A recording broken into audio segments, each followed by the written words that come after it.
What is up, YouTube? It's T-Master bringing you guys this mini scheme as promised in the Buccaneers gun bunch. Now, this is only a mini scheme, so I'm not going to be covering the full thing, but the first play I wanted to cover was Bucs sell. We're going to be going into Bucs sell, PA post, Bucs so a lot of this you'll notice is pretty similar to Patriots, but then we're going to go into Bucs verticals, Bucs bunch, and bunch trail, corner strike, and clear out, SE out, and lastly curl flat. So you can see there's going to be a lot of plays on this, so this is going to be a multi-part video.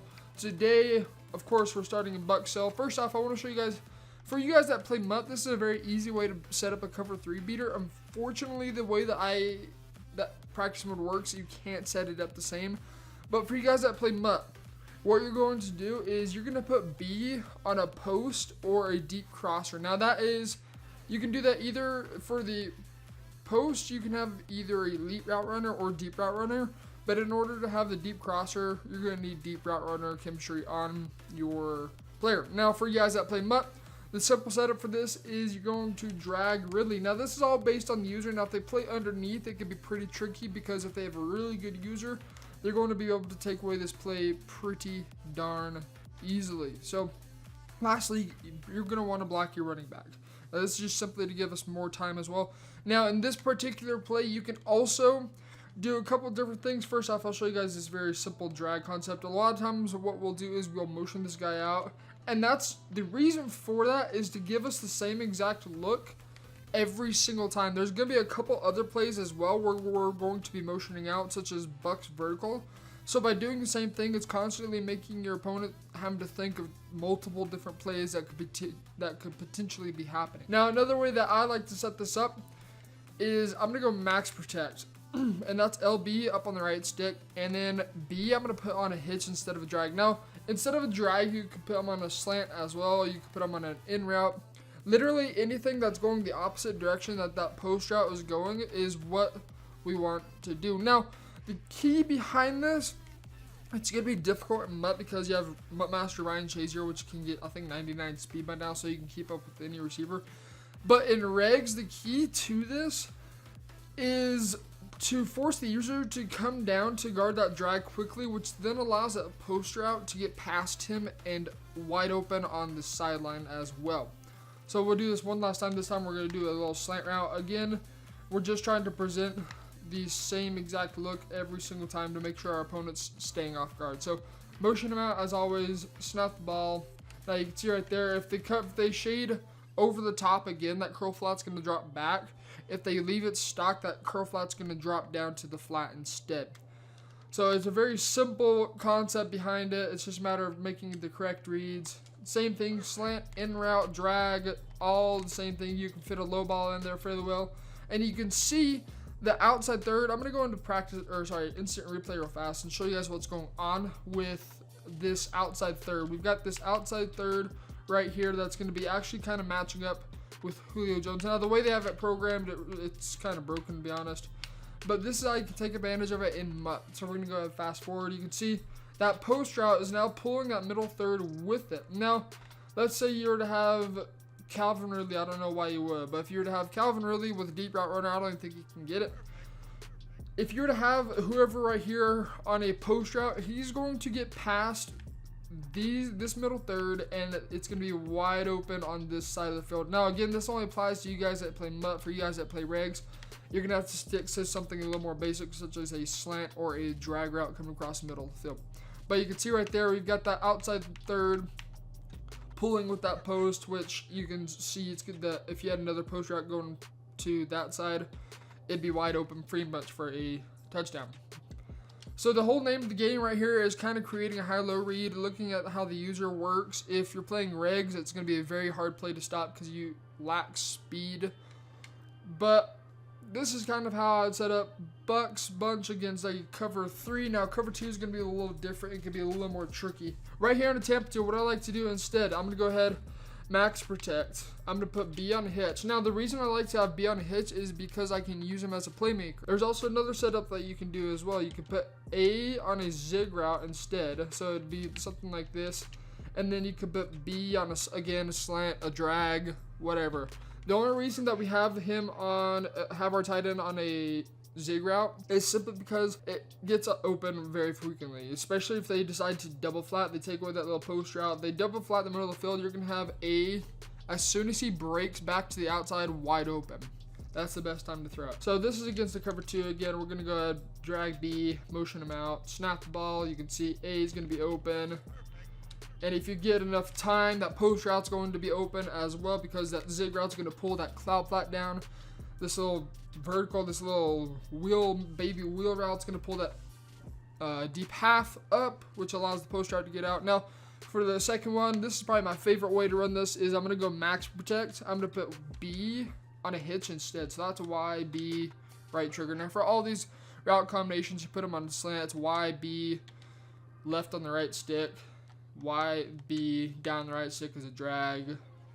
And again, a Y, A, right on the right stick is going to be a zig route. So I'm gonna go ahead and reset the play. We're gonna max protect. We're gonna put B on a hitch. Now, in MUT, a lot of times what guys are going to do, I personally don't recommend this, is they have dual crossers. Now, the big thing you have to worry about is this cloud flat on the left side of the field. If you don't have some sort of flat route, occasionally he'll match. But if you don't have like a flat route, if you don't have your running back on an out route, or if you don't have your tight end on a drag, that cloud flat's actually going to play that crosser pretty well. Now, it's going to require them to click on, but it's definitely a lot more risky of a throw. So this is how I would attack the cover 2. This is all based on the user. You can use the hitch route to playmaker him and force the user to respect the playmaker hitch, as well as the post route. So we're gonna go ahead and snap the ball. You can see the middle of the field wide open, especially if they have a middle third across it.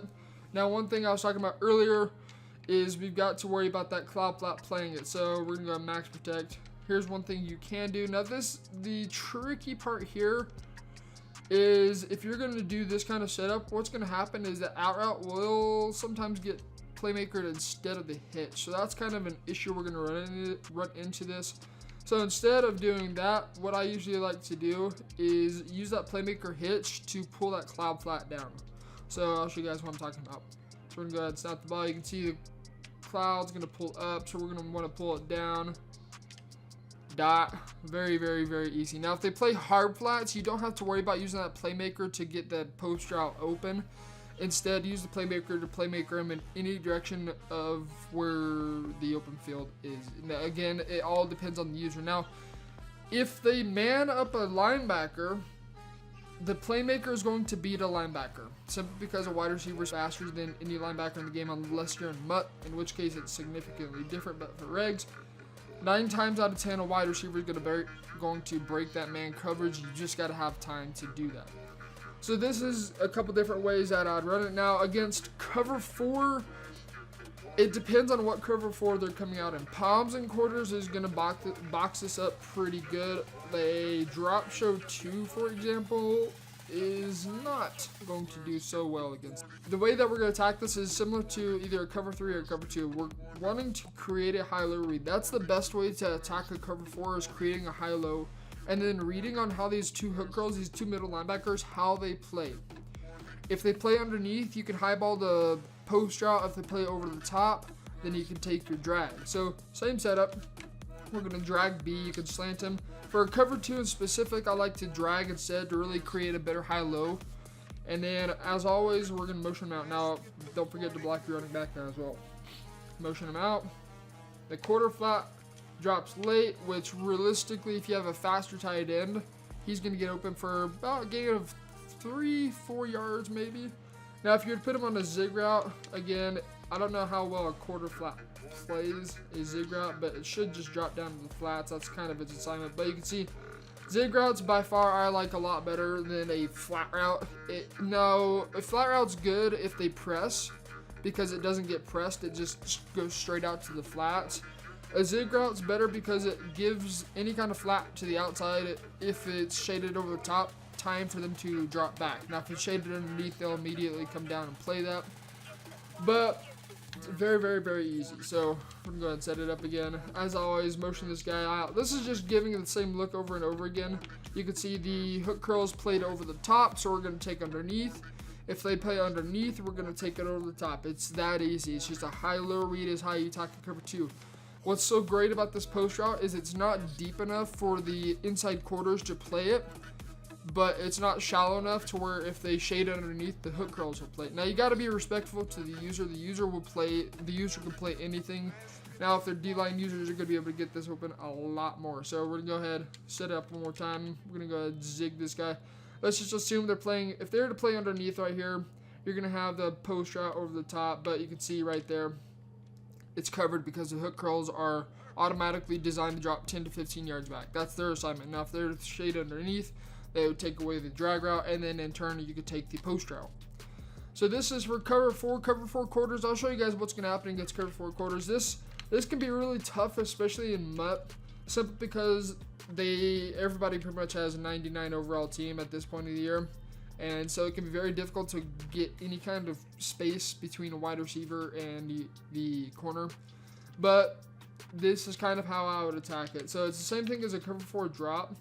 The post route, if you guys are playing regs, you need to put your best wide receiver in that position. The guy that has the best route running, and if he has good speed, like a 90 plus, put him in that position. But route running is king in that position, in that certain spot for this post route in particular.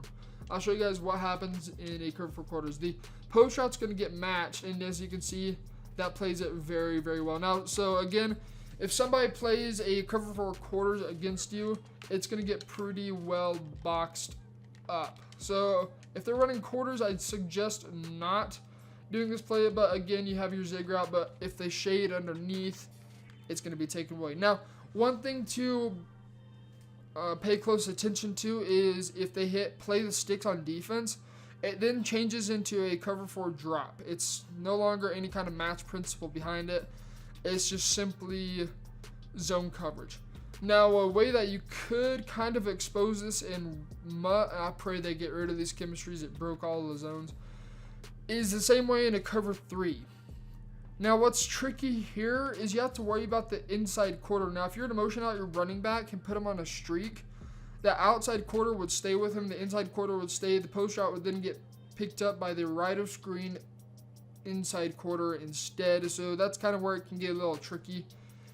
But cover four quarters, again, I probably wouldn't go against this, but if you want to, what you can do is the same thing of a cover two. You can max protect, and you can put B on a hitch route and use him to playmaker, because oftentimes they're going to be on the linebacker that's in the 3-yard cook if it's a cover four quarters, so you're just going to take advantage of that. So we're going to go ahead, snap the ball, and we're just going to get shedded. But if there were to be a linebacker, you could easily take that over top. Again, you notice the inside and outside quarters on the left of screen are following that post route. So what can you do in MUT? Same thing as a cover three. You could put Calvin Ridley or whoever your deep route runner is on a post route right there, or a deep crosser, and get him open very easily. Honestly, those chemistries broke the game.